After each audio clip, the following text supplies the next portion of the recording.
What's up guys, Forbidden S3 here. Wanted to do a build breakdown and overview of my 570 wheel horsepower Audi S3.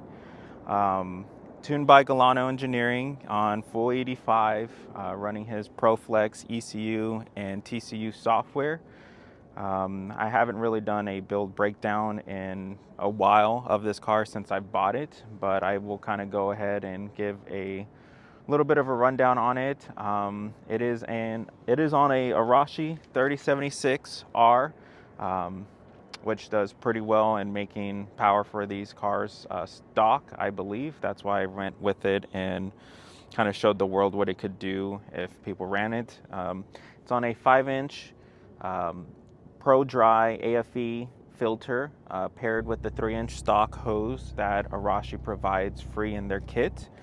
It is running a Cockrockets billet manifold from Greece, which helps flow out power, mostly for top end, and I just don't really want to be dealing with runner flaps. To be honest, when it comes to this stuff, I've had stock manifolds for a long time in my last car. It's really not worth it.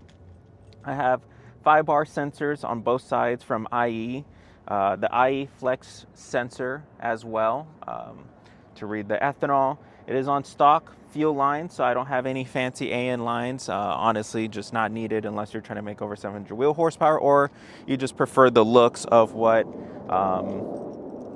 the AN lines are going to be doing for you. High pressure fuel pump internals. It has a Turbo Smart diverter valve paired with a JDY 4-inch downpipe to 3.5-inch. That's the dimensions of the downpipe itself. It's one of the highest flowing downpipes you can buy. It's bigger than Track Slag, ARM, CTS, all the copies. They all go from 4-inch to 3 inches, or 3.5 to 3-inch, or they're a full 3-inch. This is 4-inch to 3.5-inch all the way to the catback itself. And it's running on a CTS catback system for the rest of the way back. That's 3 inches to the 2.5-inch dual tips at the back end. It's also running an eBay Majesty Race 70mm race intercooler paired up with some eBay charge pipes and throttle pipe. So nothing crazy in regard to that. It's all pretty straightforward. I also forgot to mention it's running CTS 980cc fuel rail MPI system. That's really where most of it is pretty much at. I think I probably mentioned that it was on an EQT Pro low pressure fuel pump system. If I didn't, it's the second time I've had to do the shot, but it's on an EQT Pro low pressure fuel pump system. That's really where the car makes most of this power and how it moves out the way it does to easily make 570 and even more. There's one more file that we were supposed to do. I asked to kind of keep it at this power level because I wanted to keep it reliable at 35 PSI, then exceed it. We can easily exceed it, but to me, there's no value or worth in trying to blow up a car when I've been driving this for a year already, daily driver, nothing crazy to it. It's all straightforward and simple. And yeah, and then also the Braille 6.5-pound battery that's paired up to, help with some weight savings. The only other weight savings I have are my Energy Prisma seats in the front, and that is 15 pounds each per seat in itself. And then I have just a lot of aftermarket forged carbon fiber just to get my car looking the way I've always wanted to. Kind of always had a vision, but this is all custom. None of this is wrapped. The grille, the splitter, the hood, the side mirror caps, the diffuser in the back, and even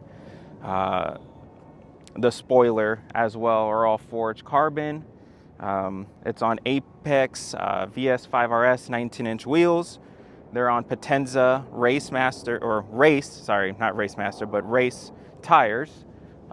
They're honestly super awesome for a tire, to be honest. I couldn't be happier with them. I just recently got them. They're 200 tread wear, and they are a max performance summer tire. They are pretty light at 21 pounds a tire.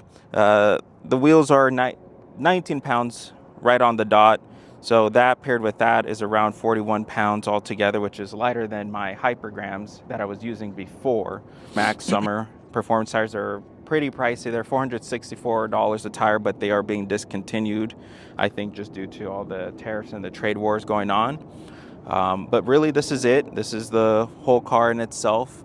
Nothing too fancy in regards to it. I like to keep it a mixture of both looks and performance. I was always performance orientated before, so having this have a lot of the looks in the forged carbon is really just part of my vision that I've always wanted to get out, so that you can have both looks and speed and performance.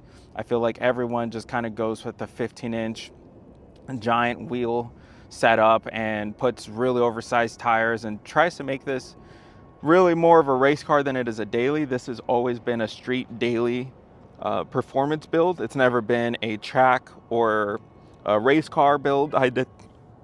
Sorry guys, I did that with my last car. I tin canned it, I did all that stuff. Honestly, I just have no care for it anymore.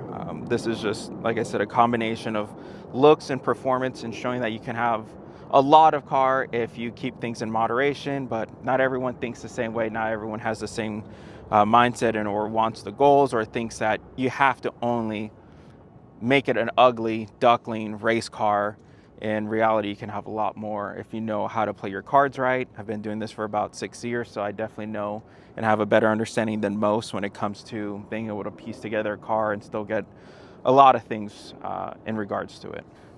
Again, a little bit more of the forged carbon setup on the back with the ECS tuning, 3-inch to 2.5-inch dual pipe exhaust kit, valved. It is resonated and muffler, but unfortunately they have done away with the kit for some reason. So I'm one of the few last people that has this kit all in all. But it's a great kit, keeps it quiet, not too loud. I used to have the hood dump and everything, and I used to be straight pipe before, and honestly, I just didn't care for it in regards to having this car, as a daily setup. But I'll go ahead and show the inside real quick. So it is on Energy Prisma seats. Try to go ahead and do that, get a look for it. There's a really only weight savings I have done to the car. Aside from that, it is completely full interior. Like I said, no race car at all when it comes to the setup, and it scoots and boots and pretty much destroys everything out there. When you're making over 600 wheel horsepower, or sorry, not over 600, but when you're making close to 600 wheel horsepower, you really don't need to be doing wild and insane setups. You can if you're into racing 24/7, but I like to have a combination of both luxury and comfort and being able to use my car than just making it purely a race car, in regards to that. But I mean, just look how beautiful the whole car is with all the forged carbon, the wheels. It's definitely been a dream of mine to make it like this, and I'm pretty happy that I was able to accomplish what I wanted in regards to this car. Sorry, the camera wasn't liking 0.5 very much, but yeah, just a quick walk around of it. Honestly, the best fun car I've ever had. The Quattro and all-wheel drive system is truly incredible. I couldn't ask for anything else in a car. The power and the performance, and honestly the reliability that's been since doing all of this. And yeah, I'll be trying to do some more times out here. I'll try to be doing a quarter-mile update and a 60-130 update with everything gutted in regards to the setup before I try moving on to anything more. But hopefully you guys enjoy this video, and I'll be able to bring a little bit more driving content and everything. But yeah, thanks guys.